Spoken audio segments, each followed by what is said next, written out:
Bien-aimés dans le Seigneur, Shalom. Je voudrais qu'on partage la parole du Seigneur ce jour. Nous avons deux passages à lire. Nous lisons dans Matthieu, chapitre 21, verset 19. Voyant un figuier sur le chemin, il s'en approcha, mais il n'y trouva que des feuilles. Et il lui dit, que jamais fruit ne naisse de toi. Et à l'instant, le figuier sécha. Nous prenons Matthieu, chapitre 24, du 32e au 35e verset. Instruisez-vous par une comparaison tirée du figuier. Dès que ses branches deviennent tendres et que les feuilles poussent, vous connaissez que l'été est proche. De même, quand vous verrez toutes ces choses, sachez que le Fils de l'homme est proche, à la porte.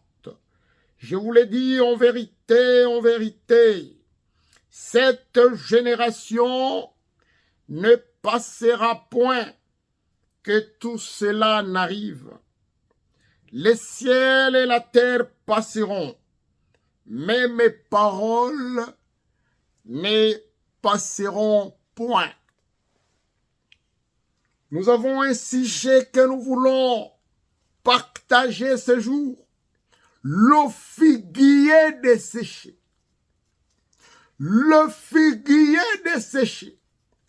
Bien-aimés, si vous lisez tous les chapitres de Matthieu 21, vous allez comprendre beaucoup de choses.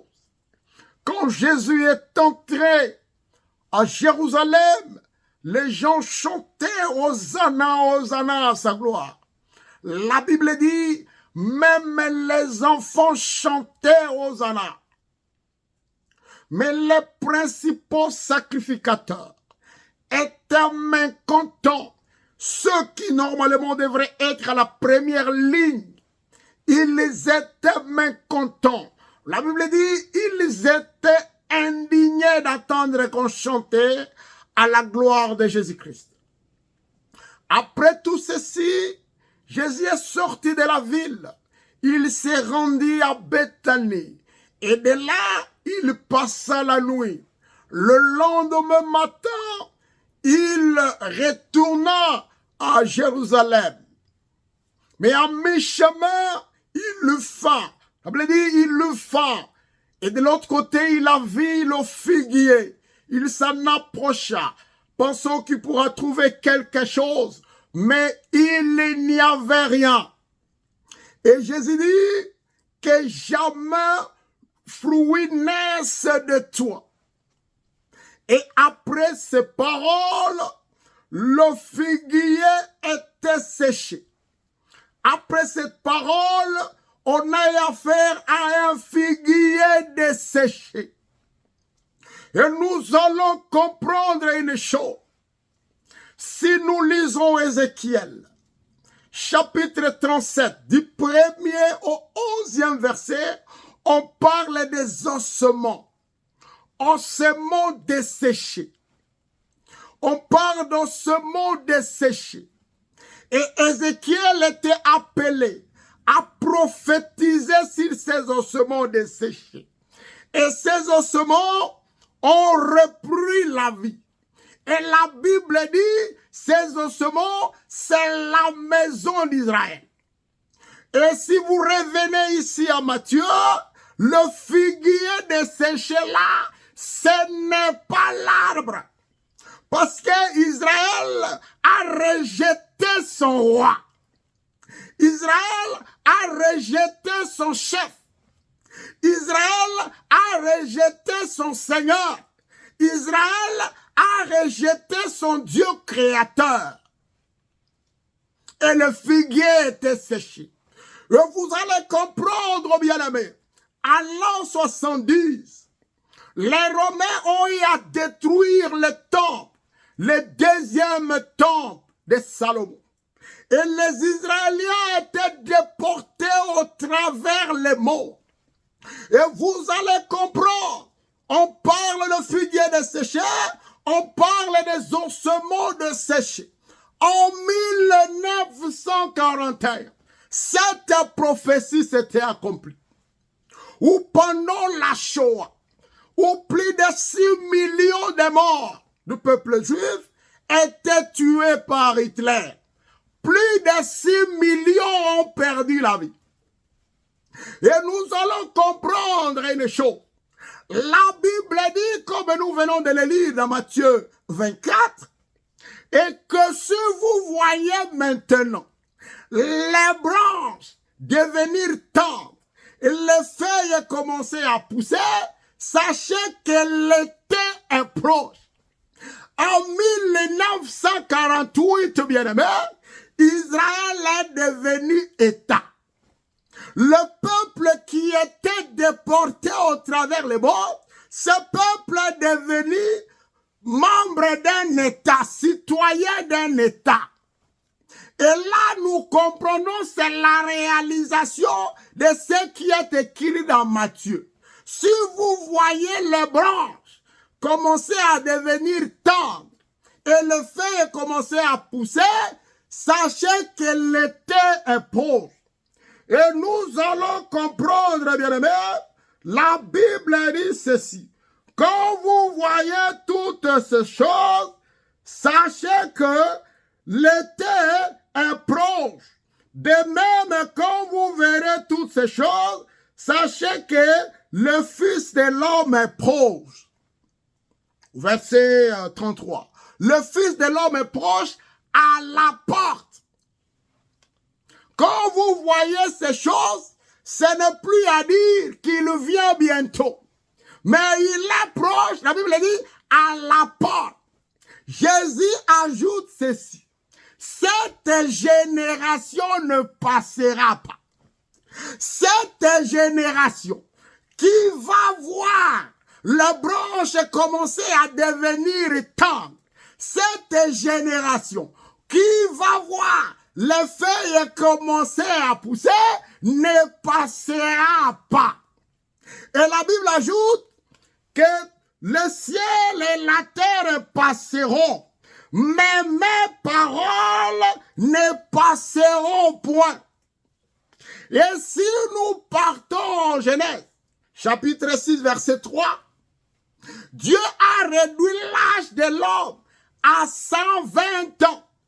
Et si nous prenons 1948, c'était le 14 mars 1948, si nous ajoutons 120 ans, nous sommes de cette génération-là. Cette génération qui ne passera pas, sans que toutes ces choses arrivent, sans que l'Éternel revienne prendre son église. Nous sommes de cette génération. De l'autre côté, il y a le figuier desséché. Mais de l'autre côté, le figuier a commencé à devenir tendre. Les branches ont commencé à devenir tendres. Les feuilles ont commencé à pousser. Et ces feuilles ont commencé à pousser, bien-aimés, en 1948. Et la Bible dit, cette génération ne passera point. Et si nous voyons ce qui se passe au travers le monde aujourd'hui, nous sommes pratiquement de cette génération où l'Éternel est à la porte. Il y a des conflits partout, il y a des guerres partout, il y a des tremblements de terre, il y a l'égoïsme, bien-aimé. Partout, il n'y a que de mauvaises nouvelles. Il y a des LGBT, il y a tout ce que vous pouvez voir aujourd'hui, bien-aimés. Il y a l'homosexualité, lesbianisme.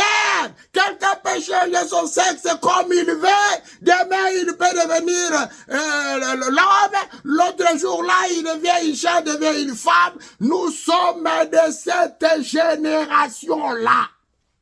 Et cette génération ne passera pas. Regardez autour de toi, bien-aimé. Ici, on légalise l'avortement. Ici, on légalise ici. Ici, on peut se marier comme on veut. Ici, on peut prendre une bête comme une femme. Nous sommes de cette génération-là. Et la Bible dit, cette génération ne passera pas. Cette génération ne passera pas. Bien-aimés, soyez prêts. Toi qui n'as pas encore reçu Jésus-Christ, nous sommes à la fin du temps. Les signes sont ouverts pour que l'Éternel puisse revenir. Donne ta vie à Jésus-Christ, bien-aimé.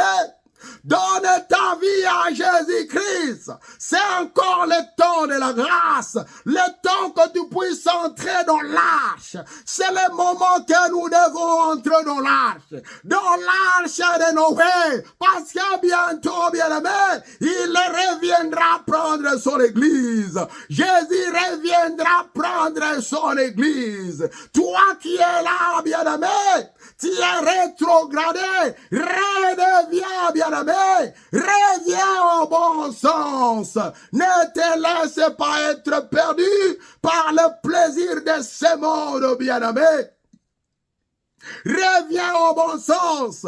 Accepte Jésus-Christ. Il est en train de revenir. Lui, c'est l'époux. L'église, c'est l'épouse. L'église aujourd'hui, bien-aimé, tu dois entrer dans l'arche. Dans l'arche de Noé. Parce que dans peu de temps, il revient prendre son église. Pour ce temps que nous sommes. Le temps de la fin. Cette génération ne passera pas. Et si vous lisez Ézéchiel, vous allez comprendre une chose. Ces ossements desséchés étaient devenus une grande armée. Étaient devenus une grande armée. Aujourd'hui, demande Israël, c'est une armée invincible. Tout autour d'Israël, il n'y a que des ennemis. Mais qui va le vaincre? C'est une grande armée. Si vous suivez même des déclarations israéliennes, ils le disent, sans ou avec le soutien international, ils peuvent tenir tête à tout.